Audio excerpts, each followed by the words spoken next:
દરેકના મોબાઈલમાં Google maps વાળી જે એપ્લિકેશન છે તે હોય જ છે અને આપણે ઘણીવાર તે એપ્લિકેશનને યુઝ પણ કરતા હોઈએ છીએ. પરંતુ તમને શું ખ્યાલ છે કે આ એપ્લિકેશન દ્વારા આપણે ઘરેથી કેટલા વાગે નીકળીએ છીએ, કઈ જગ્યાએ જઈએ છીએ અને કઈ જગ્યાએ કેટલા સમય સુધી આપણે રોકાઈએ છીએ તે હવે કોઈ પણ વ્યક્તિ જાણી શકે છે. આના માટે તમારે સૌપ્રથમ આ રીલ્સને સેવ એન્ડ શેર કરી લેવાની છે, પેજને ફોલો કરી લેવાનું છે. જય હિન્દ, જય ભારત. સ્વાગત છે તમારું ગુજરાત સરકારી હબ ચેનલ પર.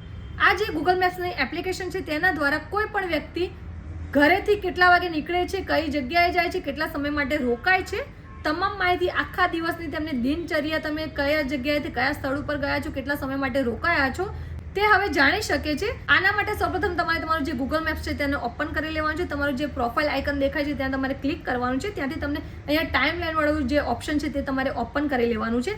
હવે તમને અહીંયા દરેક તમારી હિસ્ટ્રી જોવા મળી રહેશે કે તમે ઘરેથી કેટલા વાગે નીકળ્યા છો, કઈ જગ્યાએ ગયા છો, કેટલા સમય માટે રોકાયા છો અને ત્યાંથી તમે બીજી કઈ જગ્યાએ જઈ રહ્યા છો અને કેટલા સમય માટે ત્યાં રોકાયા છો. આ દરેક માહિતી તમને અહીંયા જોવા મળી રહેશે. આખી હિસ્ટ્રી તમને દિવસ દરમિયાન જોવા મળી રહેશે.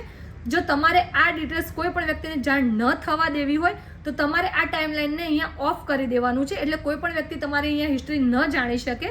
આ જે ઓપ્શન છે એ તમારા બાળકો માટે બેસ્ટ ઓપ્શન છે, તો તમારા બાળકોના મોબાઈલમાં તમે આ ઓપ્શનને જરૂરથી ઓન કરી લેજો. એન્ડ જો તમારે કોઈ પણ વ્યક્તિને આ હિસ્ટ્રી જાણ ન થવા દેવી તો તમારે આ ઓપ્શનને ઓફ કરી દેવાનું છે. ગૂગલ મેપ્સનું જે આ ફીચર્સ છે તે તમને જાણ હતી કે નહીં તે અમને જરૂરથી કમેન્ટ બોક્સમાં કમેન્ટ કરીને જણાવજો. આવી જ વધુ માહિતી માટે અમારી ચેનલ ગુજરાત સરકારી અમને like, follow, share and subscribe કરવાનું ભૂલશો નહીં. સાથે જ અમારા વોટ્સઅપ ગ્રુપમાં જોડવા માટે બાયમાં લિંક આપી છે, ત્યાંથી ક્લિક કરીને તમે અમારા વોટ્સઅપ ગ્રુપમાં પણ જોડાઈ શકો છો.